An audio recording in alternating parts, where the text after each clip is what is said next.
light 'em up in the ring, light 'em up, shoot, shine, do your thing, light 'em up in the ring, light 'em up, shoot, shine, do your thing, light 'em up, go dumb, go stupid, yeah, we undefeated, sucker free, we got the seats heated, let's face it, you bout to get a beat down, less talking, let's take it to the streets now, ain't gonna be no rematch, why you wanna fight, touchdown on sight, yeah, turn off the light, oh, turn off the light, let's get it poppin', go dumb. When you see me moving, bodies dropping. Move some. I'm about to go sick. Call Earl. I'm turning up like E40, not your average girl. I'm turning up. We can rock like Rocky. Make you tap it. Ghost ride the whip. Look at my drip. This ain't a copy. We got all night if you wanna throw hands. When they see me fight, they wanna throw bands. Go dumb, go stupid. Yeah, we undefeated. Sucker free, we got the seats heated. Light 'em up in the ring. Light 'em up. Shoot, shine, do your thing. Light 'em up. Light 'em up in the ring. Light 'em up. Shoot, shine, do your thing. Light 'em up. It's time for the main event. It's the Shoe Shine.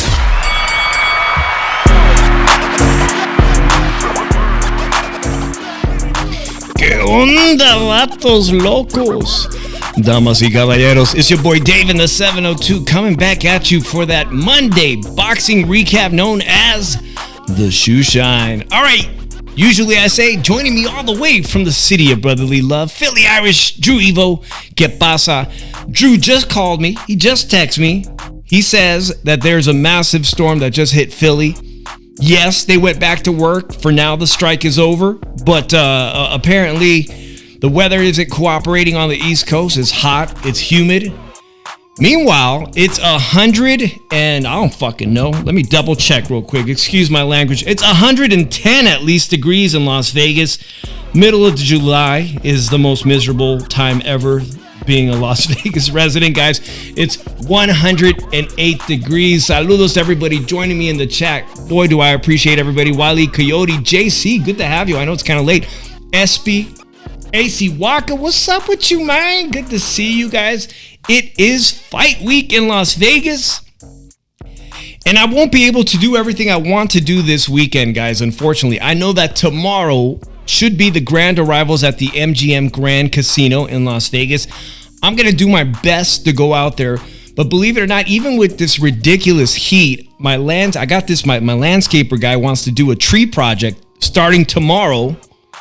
So I don't know how I'm going to get away to the MGM Grand to see these grand arrivals. Now, typically Wednesday, I love to go to see the open workout, and the card is stacked, guys. There's going to be, I really like this undercard. The main event, obviously, is a gimmick. It's a bit of a circus. But this card on Saturday at MGM Grand, brought to you by PBC, I think is going to be a fantastic undercard. Just all around, there's a lot of great fighters on this card. And I'd love to go to the open workout, but wouldn't you know it, your boy's got to get some diagnostic tests. Very serious, guys. Yeah, it's not as young as I appear, guys. I'm in my 40s. They think I have either a kidney stone or bladder stones, and they're going to shove cameras up my body. That's disgusting. I know. They're going to shove cameras in my body on Wednesday.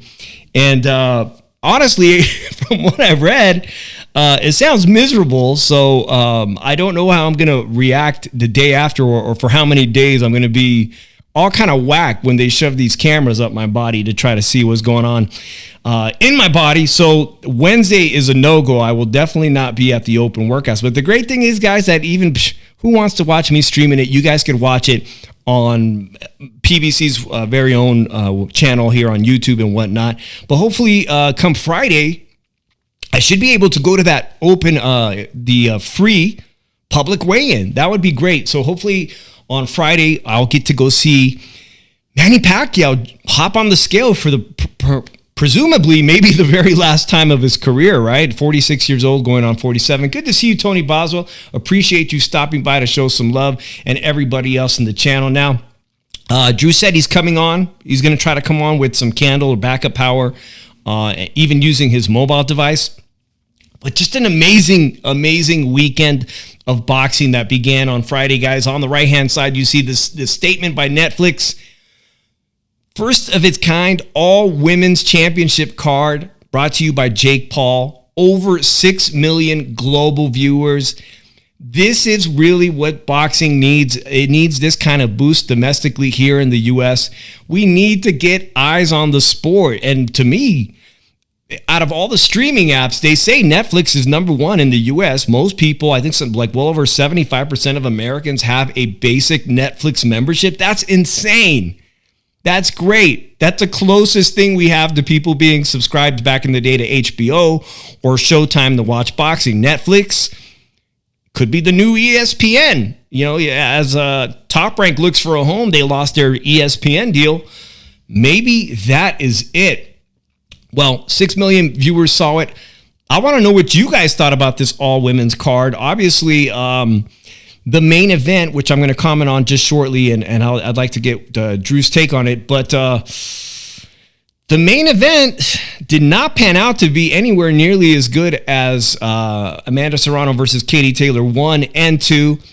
The second fight, which was also on Netflix, which was the undercard of the co-main event of Jake Paul versus Mike Tyson, that was an incredible rematch, one where they left it all in the ring in the 10th and final round of that championship fight. This fight was... seemed like they didn't really want to fight each other anymore. There really wasn't too much motivation. And there was some interesting things on the undercard. Of course, if you guys follow my channel or if you know or are aware of boxing Olympic coach Christine Lopez, she's featured in my intro. She was in the ring this weekend with her fighter, Metcalf, who was fighting for a chance to be undisputed, 118-pound women's champion, undisputed. At 40 years old, remarkable in itself that she was able to achieve a lifelong dream for many athletes to become a world champion at the age of 40. She was not favored by DraftKings or anybody. I'm sure they believed in themselves. They would not have taken this opportunity. And of course, you're not going to turn down an opportunity to fight another world champion on the biggest stage ever of your life. And she did come up short, unfortunately, but that's not what makes a champion, not whether you win or lose. Everything that embodies you as an athlete, what you do inside and how you present yourself outside of the ring is truly what makes somebody a champion. And I salute to them and Metcalf and whatever she does going forward in her career. Just remarkable that Christine Lopez was able to take her to this level and achieve something so great as to become a world champion at 40, I believe, or maybe 39 going on 40. Really a fantastic story, guys. Unfortunately, it was not the outcome that as a fan and someone who supports Christine Lopez that I wished. Obviously, I would have liked to have seen the even better story, which would have been that at 40 years old, somebody becomes the undisputed world champion in boxing. That being said, I'm going to open up a Dos Equis. It is the golden age of getting our checkups, bro. Yes. Salute, Ali Coyote. I am going to, let me double check here. Where's my comments section, guys, so I can put the comments up here. All right, that should bring me my comments screen. Indeed, everybody hit that like button. I appreciate it. It absolutely helps with the algorithm. I'm having a nice cold Dos Equis on a Monday night. It's 108 degrees in Las Vegas currently. Let's talk about this female card very quickly. Not that I don't want to give them their due credit, but I mentioned Shanika Johnson. Shout out to Shanika Johnson, the much younger, now undisputed champion from Australia. But the fight that really caught my attention was it's not even the Alicia Baumgardner fight. It was nice to see her finally back in the ring and defend her undisputed status. But I'm talking about Shadacia Green defeating Savannah Marshall. That was actually quite remarkable, and I believe that she earned herself that illustrious $250,000 bonus credit, which is amazing because she was not favorite to beat the former, an outstanding athlete, Savannah Marshall, one of the best women's boxers there is currently at the moment still. Although having a longer layoff, Shadacia Green wins on the scorecards 95-94, 96-93, and 93-96. The Alicia Baumgardner fight versus Jennifer Miranda, those were quite wide scorecards that I don't agree with. And we're going to get to that main event on Saturday because I definitely didn't agree with a lot of the scorecards on that fantastic card. The Alicia Baumgartner fight was much, much closer. And she looked kind of beatable, in my opinion. She did come away with the victory. It was kind of a clear-cut victory, but one where Jennifer Miranda on the scorecards didn't represent her effort. It was much closer than that. But Alicia Baumgartner retains her undisputed status, which brings us to Katie Taylor defeating Amanda Serrano for the third time in the trilogy, a clear sweep. I took a lot of time to watch the original two fights. You know, I was kind of torn. I felt like the first fight could have been a draw, but at the same time, Amanda Serrano visibly hurt and shook up Katie Taylor in the fifth round of that first fight. You know, she was definitely on the verge of being, you know, dropped or even knocked down. But again, that doesn't win you anything. She didn't actually do that. So that first one was very close. The second one, I felt really could have swung in either of theirs favor again, but I was leaning towards Amanda Serrano winning that second one.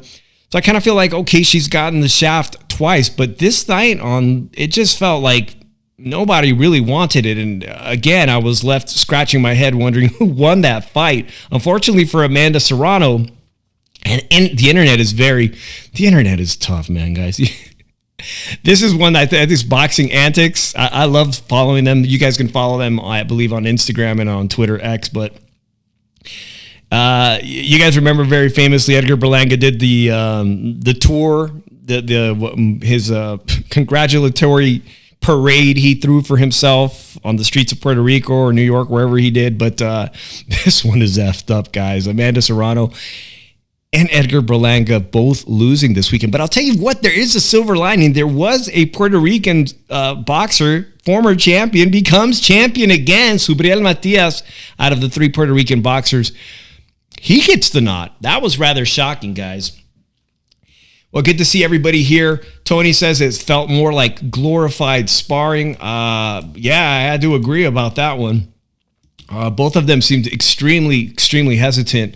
So the Friday night main card, the main fight didn't turn out to be so great, but overall it was a great showing. I think the pace of the show was very good, and it showed that, you know, not only can women's boxing succeed on a platform like Netflix, but if they're willing to take on somebody like Top Rank, and Top Rank puts really great cards, I think it could be the return of the great heyday of boxing back to American sports fans. Netflix would be a wonderful partner because, again, some of these fights that were on the women's card didn't materialize to be great fights, but at the end of the day, it was still a very good production and a very good effort by Jake Paul and his crew at MVP. Last week, shout out to Wile Coyote. He mentioned something about, I've been keeping myself on the story about the great MMA fighter that Jake Paul once upon fought, and the one that, unfortunately, he needed a double lung transplant, guys. And it does turn out that somebody has reported that Jake Paul did contribute $500,000 to Ben Askren's medical bills for the double lung transplant. And maybe you guys have seen it on social media now. Ben Askren in recovery, speaking courageously. He's a fighter. You know, he's one hell of a fighter, a former standout American wrestler, and he wants to stick around for his family. He did it, man. He's going to come out of this. He absolutely, with the help of Jake Paul, and I think others too, because it was not represented quite well, guys, that apparently the founder of the UFC's Dana White has also contributed, and there was some rift between Jake Paul saying that Dana White doesn't care about his fighters. You know, that's been back and forth, but it does turn out that Dana White quietly did donate a big portion of the necessary funding to have this double lung transplant. So guys, keep him still in your prayers, man, because every day is going to be a day of recovery for Ben Askren. People always make fun of how George Lopez looks now. And George Lopez had an organ transplant. You guys probably heard his wife or his former wife gave him a kidney, and once you get an organ transplant like that, apparently it's a long life of taking anti-rejection medication that ages you. I think George Lopez said, "Hey, this is why I'm aging so quickly. The medication that you need to take to prevent your body from rejecting an organ transplant like that." So keep Ben Askren in your prayers, and shout out to Jake Paul. I'm actually now more than ever starting to appreciate what not only Jake Paul is doing for the sport of boxing, but what he does sometimes outside of the rings. Like, this was a very kind gesture. Someone who obviously has the money to help somebody save a life. He did it. You know what I'm saying? So I'm still waiting for Drew, guys. Absolutely, that is awesome news, SB. Waiting for Drew. I'm not sure if he's going to make the show today or not, because like I said, he has a power outage. No internet. I'm going to do my best to yap through 1 good hour of recapping my opinion of what took place this weekend. But let's get on to this fantastic card brought to you by Turkey Al Sheikh. All right, guys, we got Drew joining us. Drew, everything looks perfect. I see the TV is working. Yeah, the power went back on. That's great, man. I'm glad it was only temporary. Good to have you, Drew Evo, Philadelphia's. Salute to Bruce Gas, Boxing Jazz, and more, guys. Make sure you guys go out and support him. And Bruce, drop your channel in the comment section if you'd like. Appreciate you being here. We're going to talk now about this weekend, Drew. Really quickly, Amanda Serrano loses for the 3rd time to Katie Taylor. Today I heard that Amanda Serrano, she's going to keep her featherweight title championship. They decided that what she did was honorable enough, and even though she hasn't defended her featherweight title, that she's welcome to come back and defend it, and she still remains a featherweight champion. What did you think about that 3rd and final fight? I think it was the worst out of the 3, right? No, I really think so. Like, I think it was the wrong game plan for Amanda Serrano. I don't know why they decided to go with that type of approach. When the last 2 times you had her out on her feet, now you went with a technical approach and everything. Even though I had Amanda edging it by a round, I still think it was the worst strategy. I don't understand why her coach will go with this strategy, especially as it's a finale and everything. The fight didn't deliver. The 3rd fight did not deliver like the other 2. But I do gotta say something and everything. When it comes to like, and I thought about going live about this and everything, because like the state of women's boxing. Like, I thought about going live and talking about this topic, but I don't really want to spend too much time on it and everything. To the people that want to say Claressa Shields is the greatest woman of all time,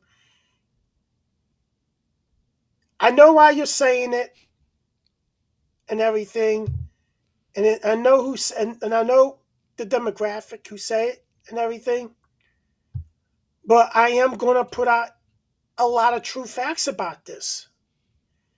Claressa Shields has competed in divisions where there are not a lot of fighters in.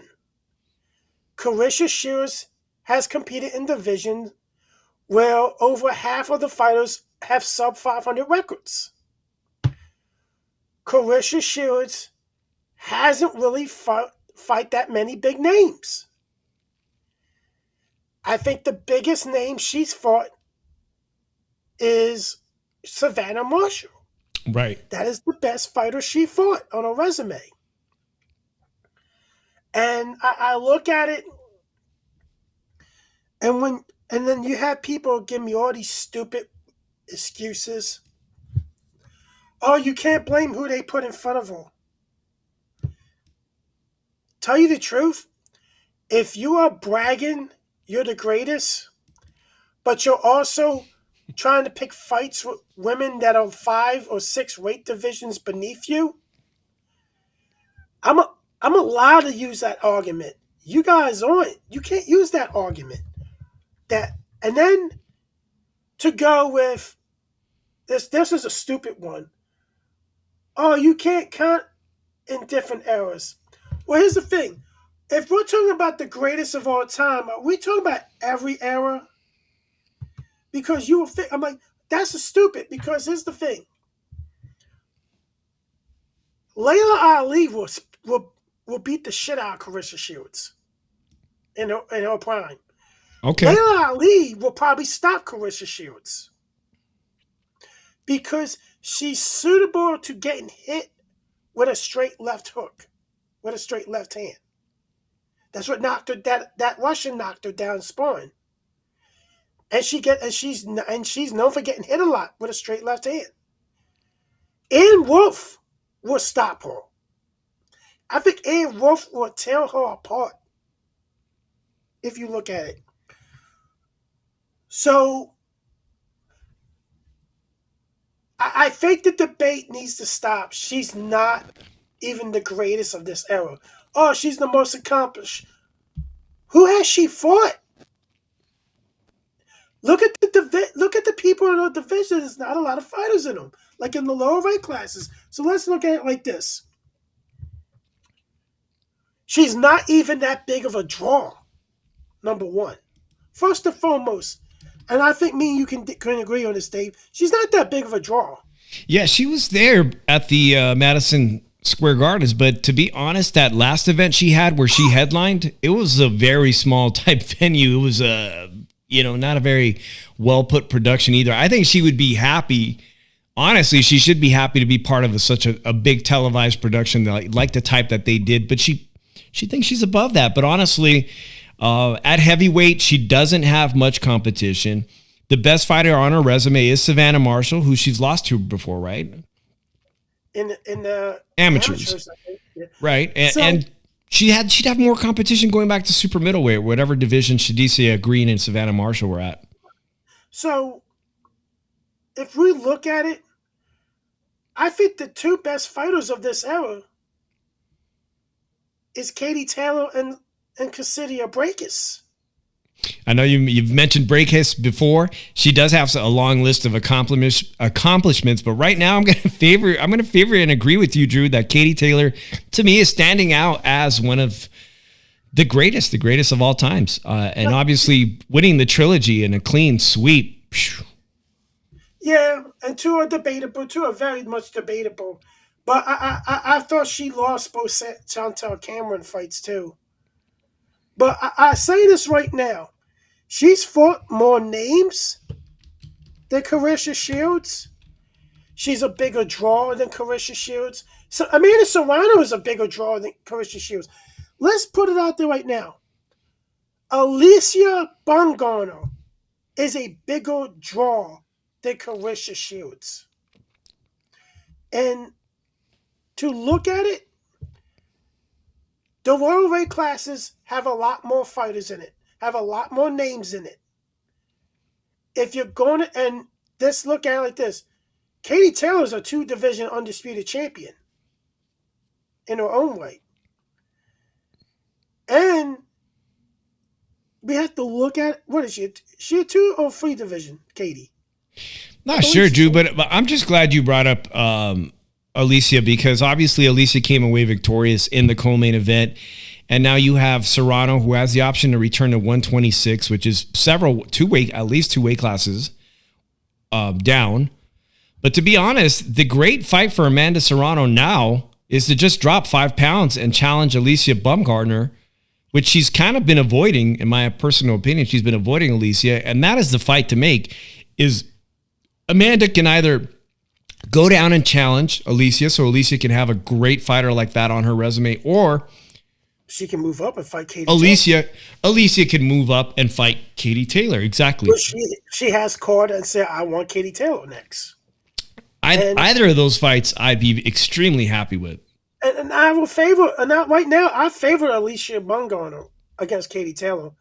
I look at it, I think Katie has one more fight left in her. At most, one more fight. Her defense was quite. I'm gonna admit, this particular fight on Friday, her defense was on point. She was making Amanda miss by quite some, by quite the length. Actually, I think she was making her miss by, with Shakur Stevenson. Obviously, that was like by inches. You could see that it's by inches, but Amanda Serrano was missing quite wildly on Friday night. So I'm in favor of either of those fights, Drew. I'm glad you think the same way. Yeah,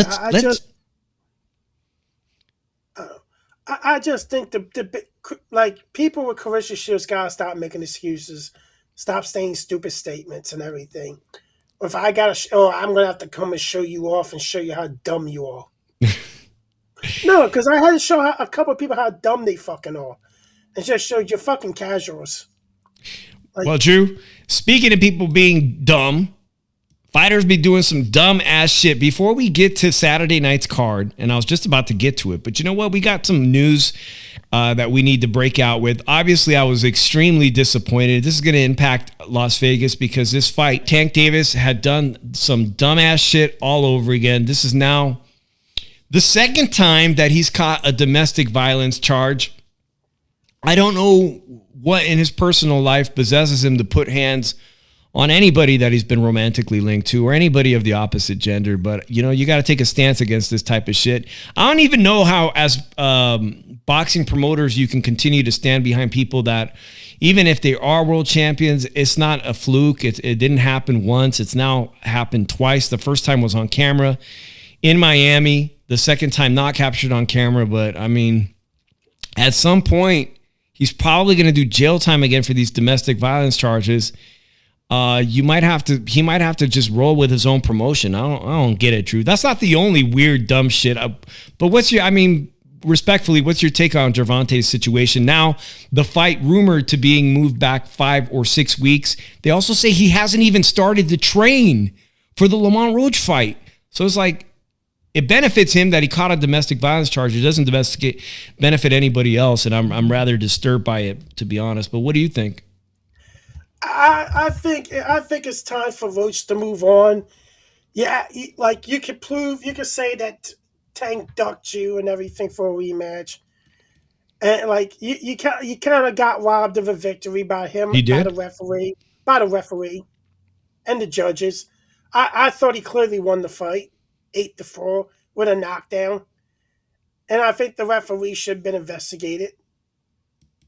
So, at the end of the day, let's look at it like this. If I'm Roach, I'm looking at another fight at 135 against another name. Or get another title shot at somebody at 135. At 135? Yeah, you're not promoted at PBC. But he's still got his title to defend at 130 pounds. And there's some really interesting news. Who did I hear about today? Kasachi was going to fight Raymond Ford, and Kasachi again is, believe he's injured. So at the last minute, they're going to get Abraham Nova, who used to fight on Top Rank, who I think is a pretty spectacular fighter, moving up. I agree with you. I'm not sure. Lamont Roach, that's the biggest payday of his life against Gervonta Tank Davis. Obviously, he should have got the nod. He didn't. So does he wait around? When he is a champion. It's not like he sacrificed his title at 130. He can go back and defend that title. Well, if the WBA makes him go defend his title, he'll go back down and fight at 130. But I look at it like this. Tank, he's going to have to figure out a lot, because if you look at it, he's probably going to have to go and fight for Turki Al-Sheikh to make the big money. He's got to have a plan how to cash out himself, because I don't see him having more. Like, he said he's going to retire after this year, supposedly. So if he wants that sugar, the fight. And by the way, salute to Teach. He puts up in the comment section, Roach versus Shakur. That is a great fight, especially since Gervonta Tank Davis couldn't get him out of there. So it'd be very interesting to see how much better Shakur Stevenson could do against a likewise opponent. Drew, you're right. I mean, it may come to Gervonta Tank Davis finally having to admit he needs Turkey Al-Sheikh and taking him up on one of those offers that included, luxury cars? Not only that, but his minimum purse for PBC is $1.5 million. That's a lot of money. And yeah, but at the same time, if you're only fighting once a year, it's not. If you go by fees and everything, and then you're trying to live the lifestyle, you are investing your money in real estate, which is a smart thing. But at the same time, I really think that there's going to have to be a point where he goes and gets a cash out fight. And I think he can get himself a $30 million fight and everything. And he'll have to be the A side.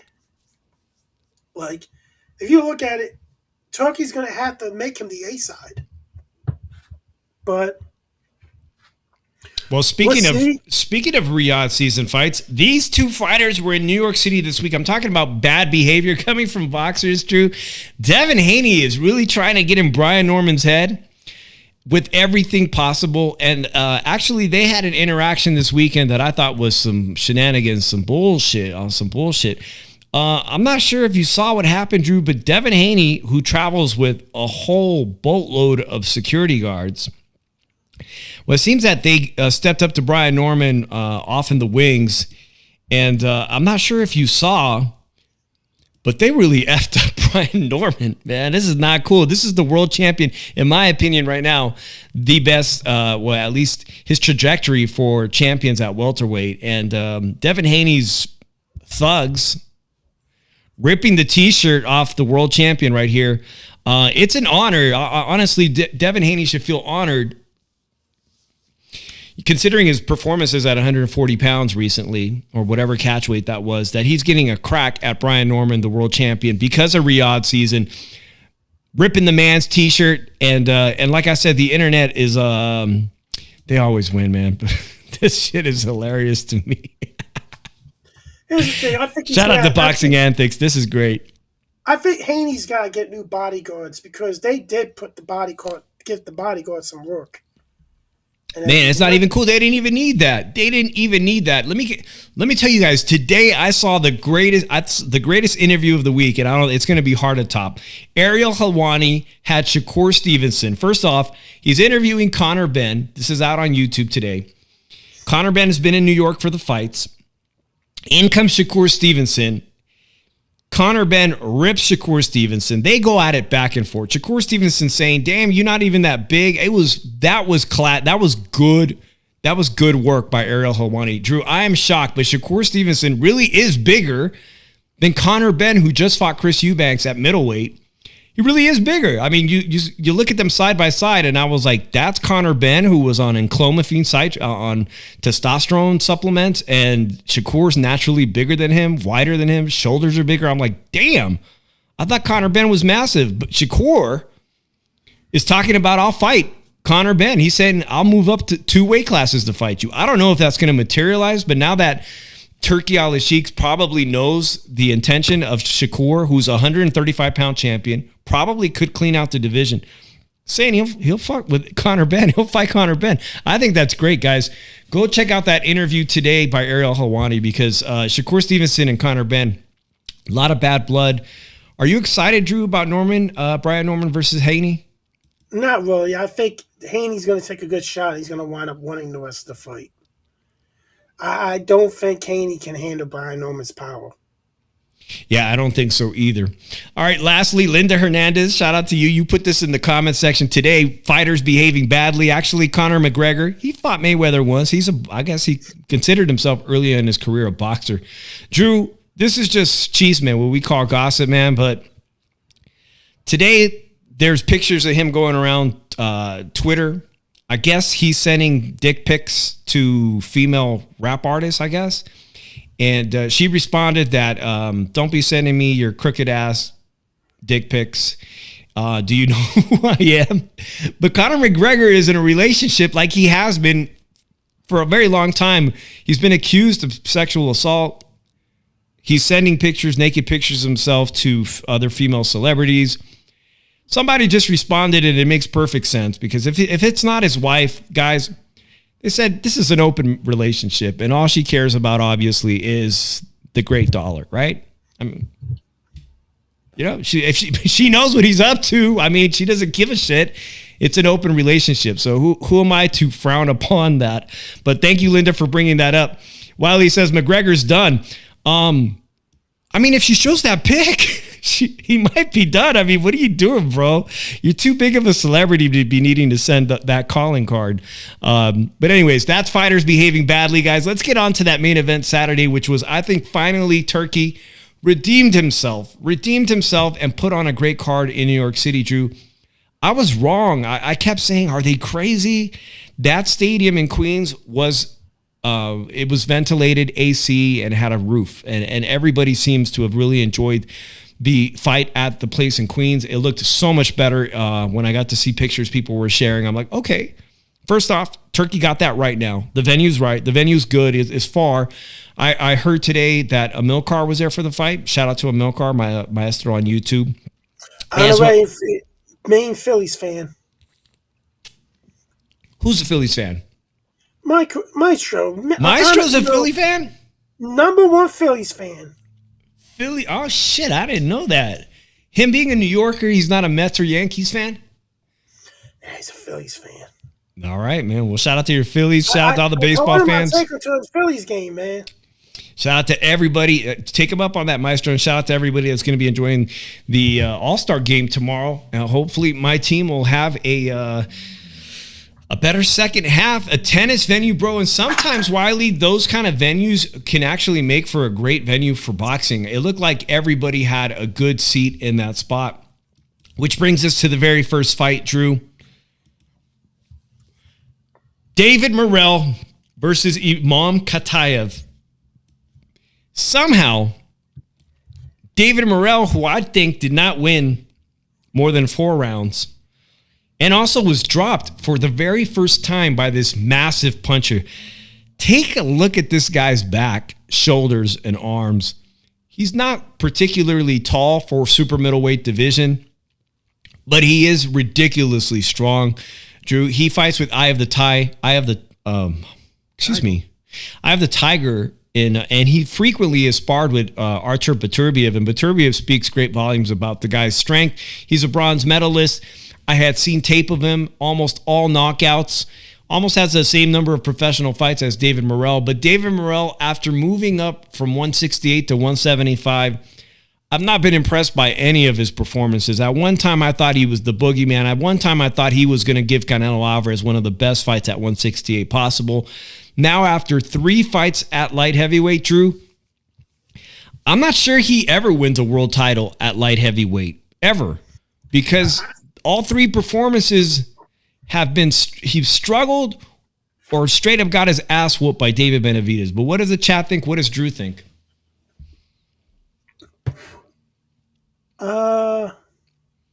I think he should move back down to 168.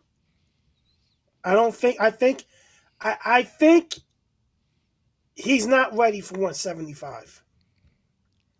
Like, the power didn't go up with him. He's had 3 fights. He struggled against Hot Rod in the hot Southern California outdoor sun. Right. He got torched by David Benavidez. Clearly was not ever going to beat David Benavidez at super middleweight. And then against an unknown Russian fighter who is an Olympic medalist. Shouldn't be fighting in the first place because he's banned. Yeah, that's true. Yeah, he was supposedly, guys. I mentioned it last week. He was banned, but it has been almost 2 years since that positive test. So I guess they let it go. But nonetheless, it seems that around the time he left the Olympics, he's been banned ever since. I thought he should have got the nod. It was very strange. David Morrell comes away victorious. Katayev picks up his first loss in his career, but in that loss, Katayev looks like he's a very dangerous guy at light heavyweight, one that people shouldn't take very lightly.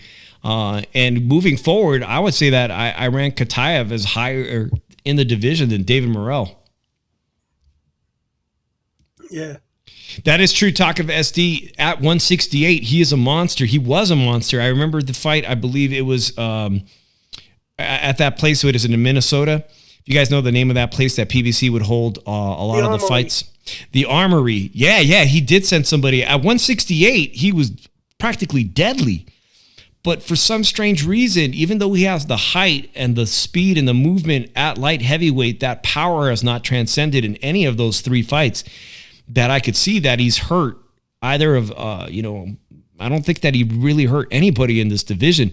If he could go down to 168, honestly, he'd be a good fight for Shiraz at 168. Yeah. He would, because Shiraz actually, I know you guys, a lot of people are jumping already on the idea of Shiraz getting a title opportunity against Canelo Alvarez, but a lot of the guys who've gotten a chance against Canelo Alvarez have proved themselves somewhat in the division.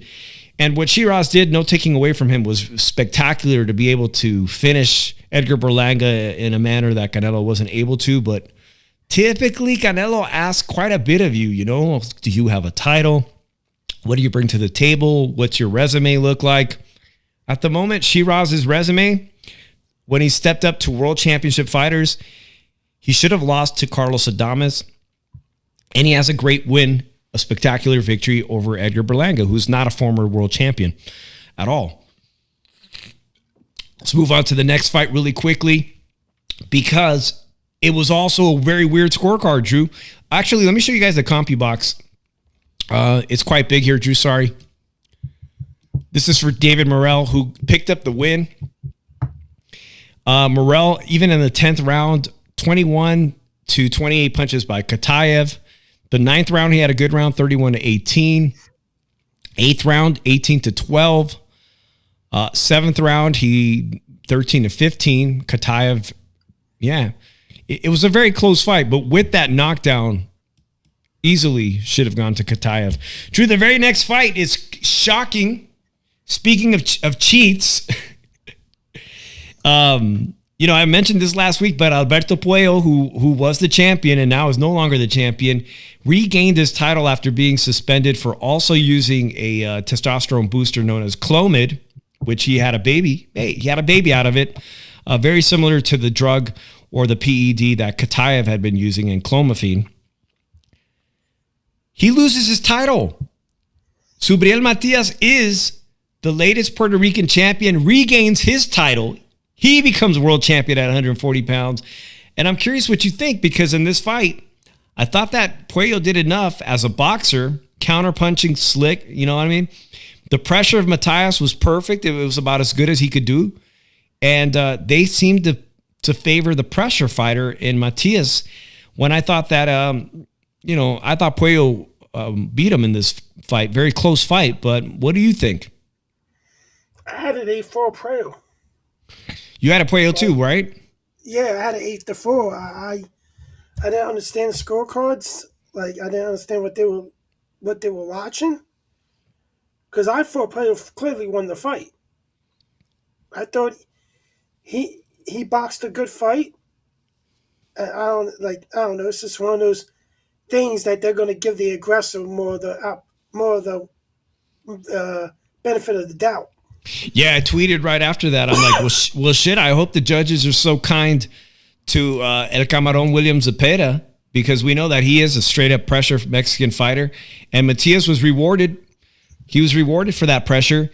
And Katayev wasn't. And Katayev, that's what's so strange about it. In both of those fights, I think the wrong person ended up winning. But they were great fights. I cannot wait to see David Morrell give the opportunity to Katayev to run it back personally if he's going to stay at that weight division. This one too, Dominican fighter versus Puerto Rico, they need to run it back too. You got to give the guy Puello an opportunity at some point to run that back. This one was extremely close. And it set a bad tone for the night, because I'm thinking, shit, is Shakur finally going to be on the losing end of a close decision? Let's get to that fight, Drew. I'm talking about Shakur Stevenson, William Zepeda. Extraordinarily good sportsmanship here after the fight. William Zepeda doing everything he could for those 12 championship rounds to touch Shakur Stevenson often coming up just short, just inches short or centimeters short. Shakur Stevenson early on exchanging with him in the pocket, something that we don't typically see him do to exert that dominance in rounds 1 and 2. I was surprised by that game plan, Drew, and his defense took over, and he did just enough offense to outpoint and cleanly hit Zepeda over and over. You see the faces. You see the faces here. Shakur barely touched up. Zepeda a little bit lumped up, especially on the forehead. Was this Shakur Stevenson's best performance of his career that you've ever witnessed? No, I thought he beat the Japanese fighter was his best performance. But he got caught with a nice jab and it hurt him. And it should have been a knockdown because the ropes kept him up. Okay, that's the exact punch that Conor Benn in the Ariel Helwani interview today was roasting him about. And I can't help but think, guys, there's other pressure fighters like young Floyd Schofield, who not only has extraordinarily good hand speed, but he's explosive. And that's something that, unfortunately, Williams El Camarón Zepeda, he can throw volume. He can throw a mountain of punches, but they don't look like they have a lot of snap on them at the end of the day, especially going into the 12th round. They were kind of pillow-fisted, and that's something that I can't see. We've seen Floyd Schofield fight here in Las Vegas. He is explosive. He did get that tremendous knockout just a couple weeks ago. It's not going to be the pressure fighter like when Floyd Mayweather fought Castillo. I thought that would be the best chance of upsetting and beating Shakur Stevenson at 135 pounds. I now think it's going to take somebody who has explosiveness and speed and can counterpunch. Only two people I think of possibly in this division that could do that would be Floyd Schofield and Gervonta Tank Davis. Can you think of anybody else, or would you agree that those people? Do you disagree? One more. Who's that? Andy Cruz. Andy Cruz doesn't get talked about much as the gold medalist, and it'd be a fantastic match. I'm going to say this right now. I think Andy Cruz beats Shakur Stevenson. Andy Cruz might be that guy in the division right now. Let's see who recently lost. He was there. What's his name? Recently lost his belt, right? He's moving up, or the top ranked guy. Andy Cruz's number one enemy. What is it? I already forget the guy's name. We did the podcast with him. Drew and I both forgot his name, guys. 135-pound fighter from Top Rank that just either he's moving up or what. He just jumped his opponent after his brother got. Put it in the chat if you guys know. Keyshawn Davis. Keyshawn. I think Keyshawn's done at 135. Yeah, Keyshawn might be done. Keyshawn might be done for 2 years. Yeah, we'll wait and see what happens. Is there any talk of the suspension for that, guys? Well, thanks a lot, guys. If you guys think anybody can beat Shakur Stevenson in the chat, please drop who you think can do it. Is it going to be Gervonta Tank Davis? Will he get that fight? It's such a big money fight. Drew, I am sure that Turki Al-Sheikh wishes he could put that fight together, obviously. And maybe it'll happen. Maybe Lamont Roach will say, I'm moving in a different direction. The rematch isn't going anywhere. Of course, it's going to pay him very well to have that matchup with Gervonta Tank Davis. But I got to say, Drew, I've seen Shakur Stevenson fight and win his title at 126 in Reno almost 5 years ago. Seems like ancient times. Saw that fight. Lousy fight. Easily beat the Mexican fighter on that night. I've seen him fight against Oscar Valdez in Las Vegas. Easily upset Oscar Valdez and made him look like trash.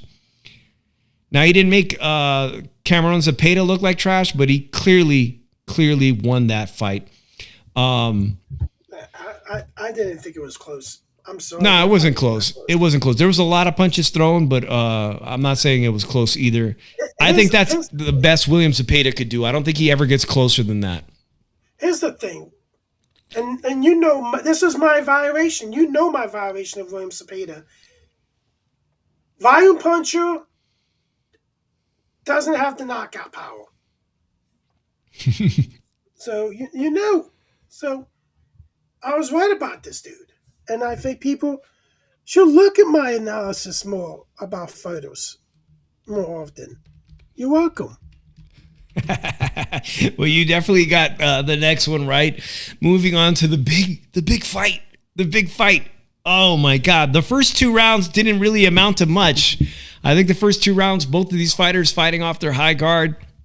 It was very, very close the first two rounds, but boy, did things begin changing in the third and ultimately in the fourth round. Hamza Shiraz, Drew, did not look great in that fight against Carlos Adames. Let me just say, Carlos Adames looked brilliant. Carlos Adames looked phenomenal, and he didn't get the W he deserved at that fight at middleweight. But all of a sudden, the Hamza Shiraz that knocked out 15 people in a row, you got Berlanga who knocked out 16 in a row, and Hamza Shiraz who knocked out 15 in a row. He beat Ammo Williams. He came back and adjusted, and he beat Ammo Williams.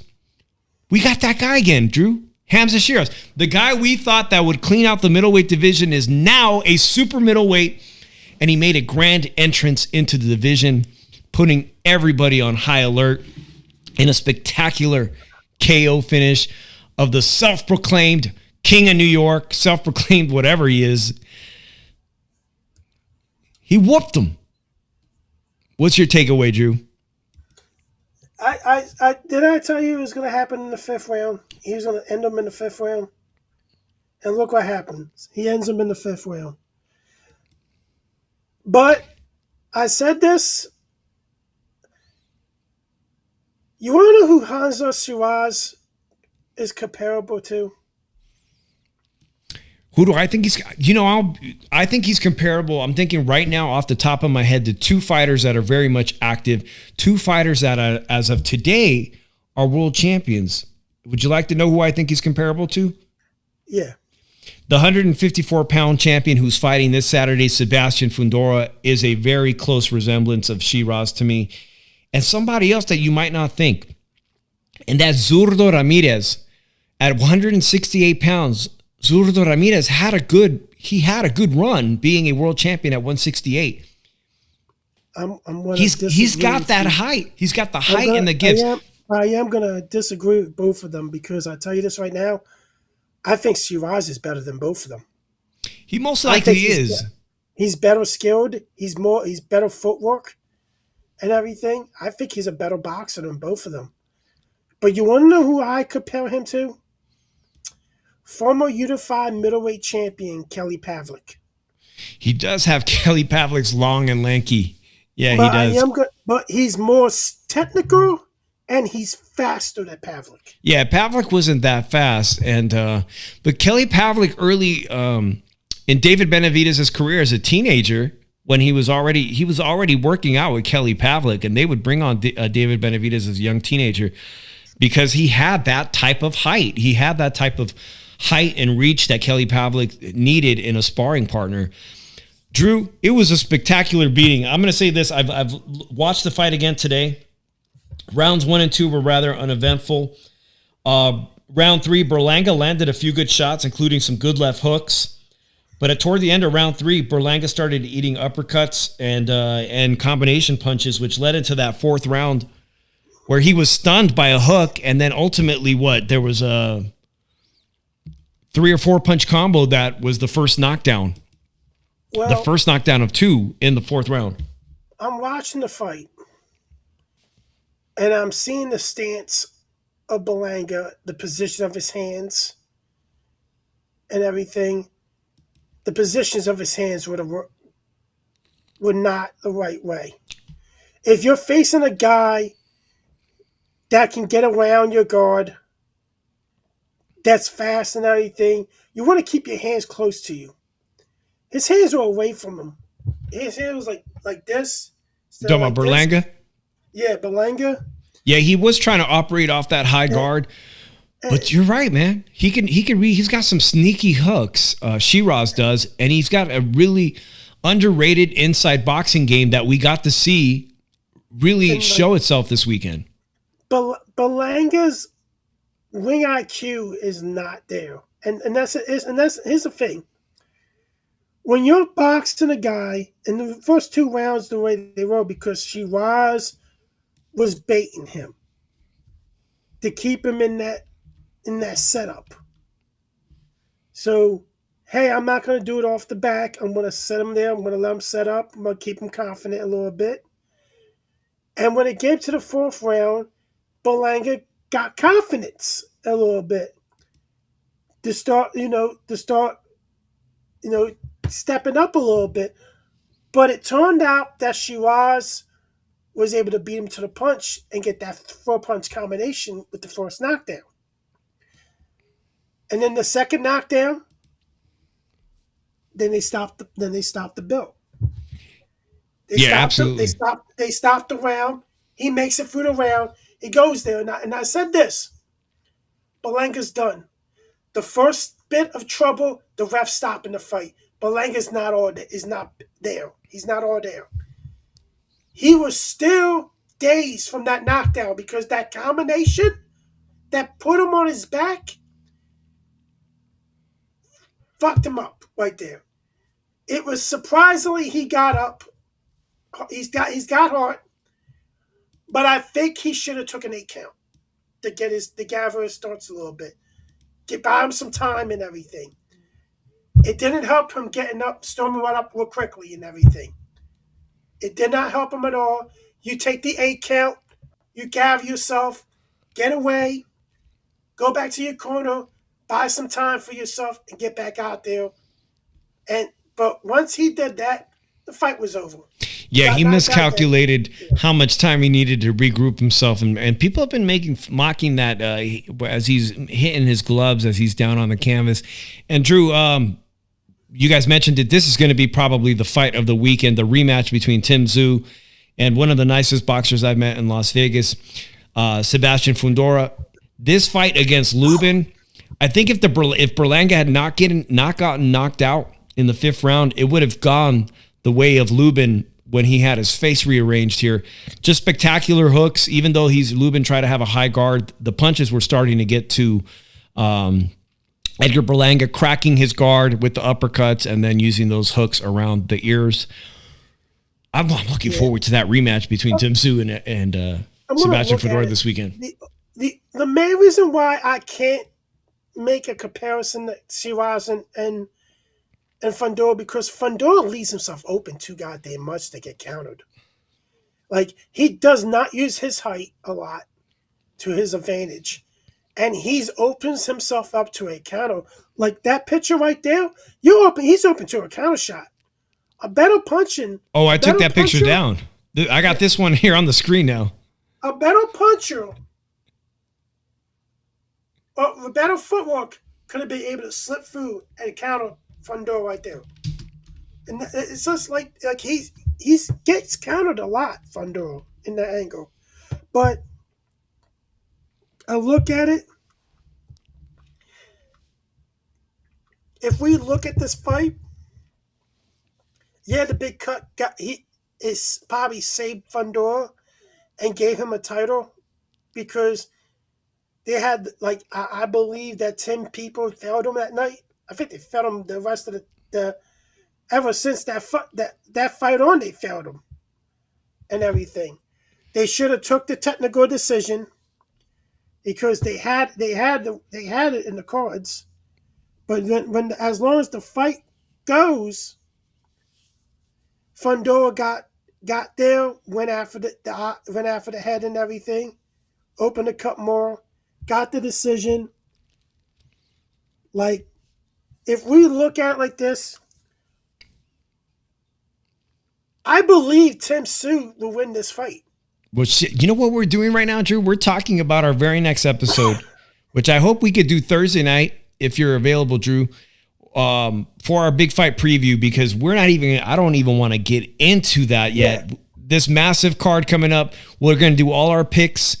And obviously, even just as equally big, 90,000 screaming UK fans have already bought tickets to watch Usyk versus Dubois too. We're going to break down those two fights and our big fight preview on the channel. Make sure you're subscribed and hit the notification.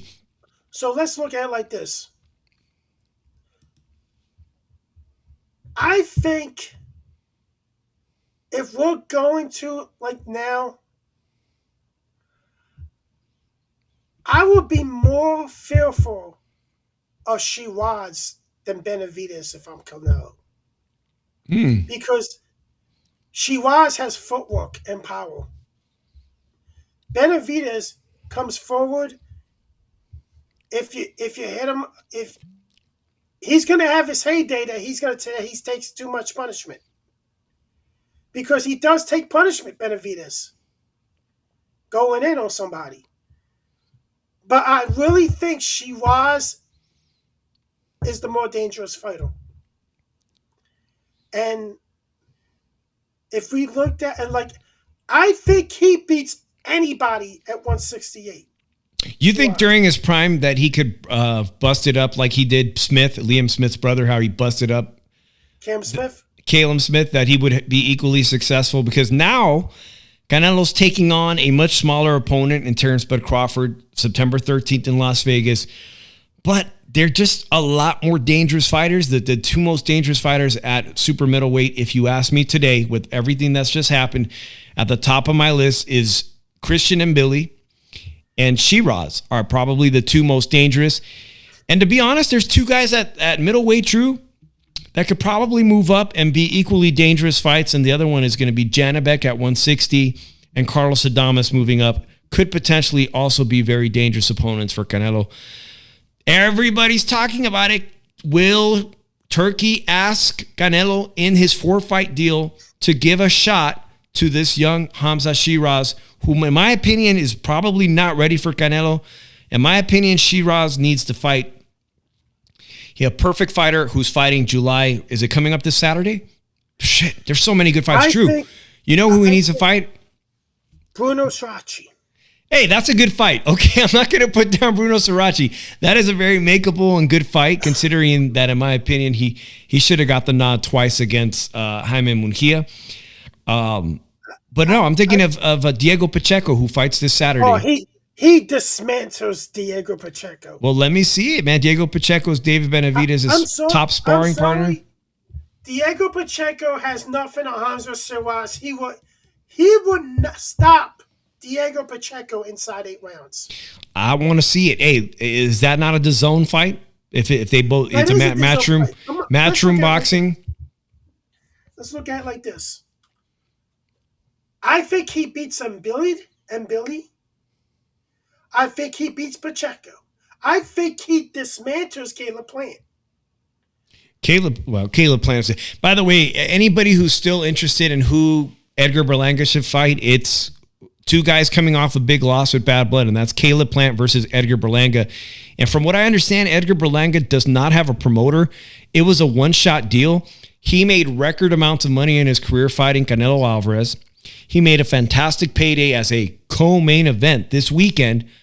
Now, after that brutal loss, does he honestly think that he's going to be a self-made Berlanga Promotions? You know, does he think he's going to be a promoter and self-promote himself? His value, his stock that he's going to be able to make has just plummeted. It's just fucking, like, to be honest, I don't think he deserves more than $500,000 to show up to fight now. That's just me. I think Berlanga is at that point now. You can match with anybody, then they'll beat him. I think Berlanga has just put himself as a gatekeeper. Not even as I can't call him a clinch contender, but somebody that was brought up to that level that shouldn't be up to that level. He has no business being at that level. And now he's going to get money because he fought Canelo. But at the end of the day, he shouldn't be in the position he was in from the get-go. So, well, shout out to his marketing team, his management team that made those big fights happen. He left Top Rank, he capitalized. Somehow he walked away from Top Rank being an even bigger star. Nobody is laughing more at the perils of Edgar Berlanga than Oscar De La Hoya. And no, he was not actually wearing this wig, but I thought it would have been funny as shit if Oscar had some panties in his ladies' purse and threw them at Edgar Berlanga, because Edgar Berlanga had some, man, that was some wild shit. Edgar Berlanga having some panties and throwing them at Oscar at the press conference. That picture looks disturbing. Shout out to Boxing Antics. They always have the funny memes here on Twitter and whatnot. But yeah, nobody is probably laughing more. And for Edgar Berlanga, Caleb Plant, Jaime Munguia, when Jaime Munguia gets done with his suspension or whatever, let's see it. All right, so it's been a great show, Drew. I'm glad you were able to come on here. We have 3 huge fights this weekend. That's a lot of fucking parlays to do.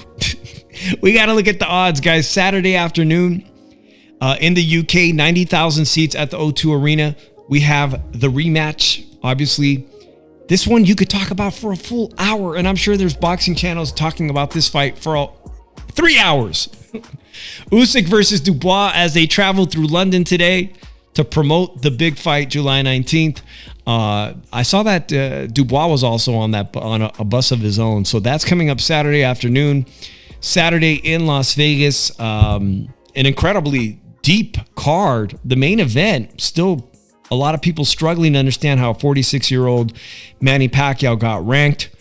But nonetheless, it's going to happen. We talked about it real quick. There's going to be a lot of activity here in Las Vegas at the MGM Grand. And then, not to be outdone, but DAZN has the return of Bam Rodriguez in a unification matchup that also features who I just talked about, Diego Pacheco, fighting Macumbi. That should be a good fight. Macumbi, who just coming off of a loss against Caleb Plant. 3 action-packed cards this Saturday. We should be back either Wednesday or Thursday night. Drew, if you're free, we'll run through all these fights. Sounds good. Any final words, Drew? Nah, not really. Man, it's been a pleasure, guys. I appreciate you. Dave in the 702 Philly, Irish Drew Evo. Thank you for stopping by and watching the Shoe Shine. And we will be back later this week to do a full analysis on the big fight weekend. Until then, peace out, everybody.